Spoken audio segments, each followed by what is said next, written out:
અમેરિકામાં green card માટે US citizen સાથે ફેક મેરેજ કરવાનું એક સુવ્યવસ્થિત કૌભાંડ ચાલે છે અને ઘણા ગુજરાતીઓ પણ આ રીતે ફેક મેરેજ કરીને ગ્રીન કાર્ડ મેળવીને બેઠા છે. જોકે એક ગુજરાતી યુવકના નકલી લગ્ન કરી ગ્રીન કાર્ડ મેળવવાના પ્લાનનો પોપટ થઈ જતા હવે તેને જેલની હવા ખાવાનો વારો આવ્યો છે. જસ્ટિસ ડિપાર્ટમેન્ટના જણાવ્યા અનુસાર વર્જિનિયાની ગ્રીનબાય કાઉન્ટીમાં ઇલીગલી રહેતો 29 વર્ષનો ગુજરાતી આકાશ પ્રકાશ મકવાણા નવેમ્બર 23, 2019ના રોજ J1 વિઝા પર યુએસ આવ્યો હતો અને એક હોટેલમાં તે કામ કરતો હતો. તેના વિઝા 1 વર્ષ માટે વેલિડ હતા, પરંતુ નવેમ્બર 24, 2020માં વિઝા એક્સપાયર થઈ ગયા પછી પણ તેણે યુએસ નહોતું છોડ્યું. વિઝા એક્સપાયર થયાના 9 મહિના પછી ઓગસ્ટ 2021ની આસપાસ આકાશે ગ્રીન કાર્ડ મેળવવા માટે એક અમેરિકન સિટીઝન યુવતી સાથે ફેક મેરેજ કરવાનો પ્લાન બનાવ્યો હતો, જેના માટે $10,000 તેને આપવાનું નક્કી પણ થઈ ગયું હતું. તેની આ યોજના પાર પાડવામાં અન્ય કેટલાક લોકોએ પણ તેની મદદ કરી હતી.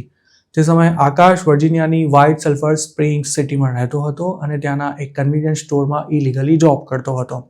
આકાશે સપ્ટેમ્બર 3, 2021ના રોજ યુએસ સિટીઝન યુવતી સાથે મેરેજ કરી લીધા હતા.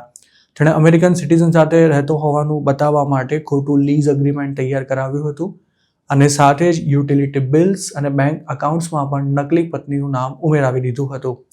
આકાશે સ્વીકાર્યું હતું કે તેણે લીઝ એગ્રીમેન્ટમાં પ્રોપર્ટીના મેનેજરની જાણ બહાર જ તેમના નામ અને સહીનો ઉપયોગ કરી લીધો હતો, પરંતુ જ્યારે મેરેજ ફ્રોડ સ્કીમ કામમાં નહીં આવે તેવું લાગ્યું તો આકાશે ફોર્મ I-360 ભર્યું હતું, તેમજ પત્ની પોતાને ટોર્ચર કરતી હોવાનો પણ દાવો કર્યો હતો, જેના માટે તેણે ખોટો કેસ પણ ફાઇલ કર્યો હતો.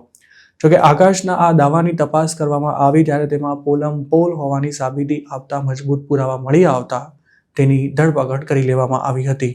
આકાશ મકવાણાએ આ મેરેજ ફ્રોડ અને આઇડેન્ટિટી થેફ્ટ મામલે મે 14, 2025ના રોજ પોતાનો ગુનો કબૂલ કરી લીધો હતો. તેણે કબૂલ્યું હતું કે ડિપોર્ટેશનથી બચવા માટે પોતે અમેરિકન સિટીઝન યુવતી સાથે ફેક મેરેજ કર્યા હતા. આકાશે એવું પણ સ્વીકાર્યું હતું કે તેણે જે અમેરિકન યુવતી સાથે લગ્ન કર્યા હતા તે પોતાની સાથે મારપીટ કરતી હોવાનો અને ઇમોશનલ ટોર્ચર કરતી હોવાનો આરોપ પણ ખોટો હતો. તેમજ પોતાના કેસનો ચુકાદો આવે ત્યાં સુધી યુએસમાં જ રહેવાની અને ગ્રીન કાર્ડ મળવાની શક્યતા વધી જાય તે માટે તેણે ખોટો કેસ પણ કર્યો હોવાનું કબૂલ્યું હતું. આકાશને સપ્ટેમ્બર 26, 2025ના રોજ સજા સંભળાવવામાં આવશે. આ ગુનામાં તેને 2 વર્ષની જેલ, 1 વર્ષ સુધીની સુપરવાઇઝડ રિલીઝ અને $2.5 લાખ સુધીનો દંડ થઈ શકે છે. એટલું જ નહીં, તેને અમેરિકાથી ડિપોર્ટ પણ કરવામાં આવશે.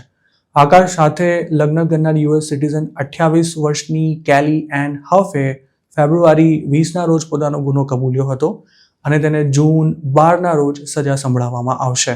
અમેરિકામાં ગ્રીન કાર્ડ માટે ફેક મેરેજ કરવા કોઈ ખાવાના ખેલ નથી. એક સમય હતો કે જ્યારે લોકો આ ટ્રીકથી આસાનીથી ગ્રીન કાર્ડ લઈ લેતા હતા અને તેમાં ઘણા ગુજરાતીઓએ પણ પોતાના ખિસ્સા ભર્યા છે.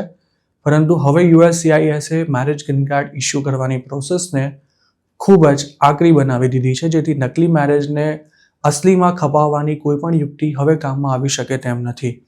આ જ કારણે જે લોકો હાલ નકલી લગ્ન કરીને બેઠા છે તેમણે ગ્રીન કાર્ડ માટે અપ્લાય કરવાનું પણ માંડી વાળ્યું છે, જેના કારણે ફેક મેરેજ માટે નક્કી કરાયેલી રકમ પણ ડબલ થઈ ગઈ છે અને નકલી પત્નીના ખર્ચા ઉઠાવવામાં ઘણા ગુજરાતીઓના ખિસ્સા પણ હવે હળવા થઈ રહ્યા છે.